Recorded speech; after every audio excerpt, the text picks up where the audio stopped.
Now the question is, why are we having such men in our council, in our generation? We have one component we lost, and that is the component of the secret.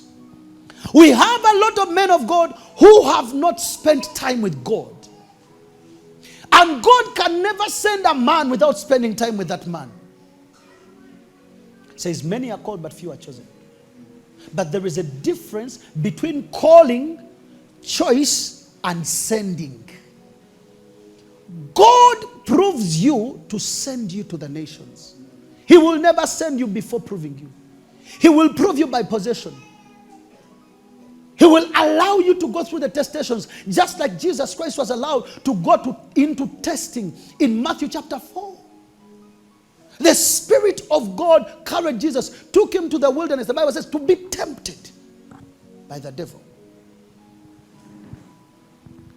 Jesus had a calling from first day. The angels appeared and sang Emmanuel, the Lord with us. The wise men followed after the star, and they met the manger where he was sleeping. Therefore, he had a call on his life. But not everyone who is called is selected. And not everyone who is selected is sent. Many are called, but few are chosen. However, more few are sent. For you to be an ambassador of the kingdom of glory. For, oh my God. For you to be an ambassador of the army of Zion, you must be equipped. You must be trained. And you must be sent. The only problem is we have a lot of men on the pulpit without equipment.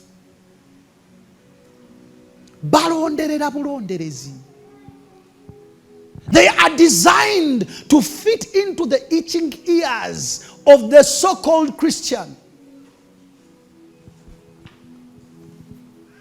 When you find the words of life, you don't want to come back tomorrow. Because sometimes, I told you, truth is like an injection.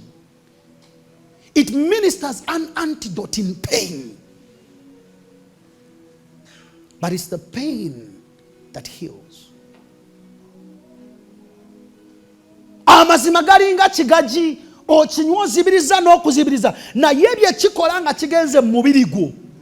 So some people run away from the chigaji. And that is why some of us, we speak things and remain the way we are. In the eyes of men, it is only God that lifts us. We shall not be lifted by money. We shall not allow to be corrupted by corrupted men. We shall not take in evil vices, all in the name of we want to shift.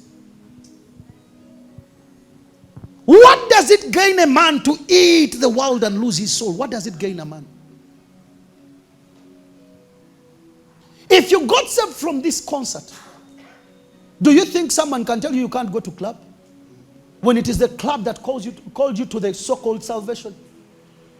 Why? Because the world has taken its course in the church. And the last bite of Eve in the third dimension was that she saw that this fruit was able to make one wise, the wisdom of men. The last dimension of this fruit is the love of the world, because the wisdom of men opens up your eyes unto the love of the world. I don't know that you're following me. Somebody is following me. But now the problem is,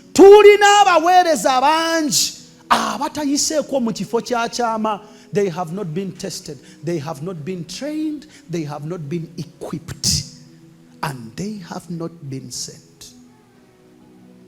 It is easy to learn what men want to hear. It is easy. That's right.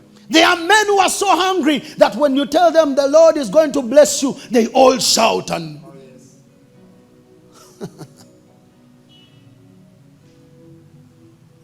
It is easy to tell men that you're going to move nations. When I say you're going to move nations, eventually everyone runs to his heart and opens the door. Hey, visa, sijirina.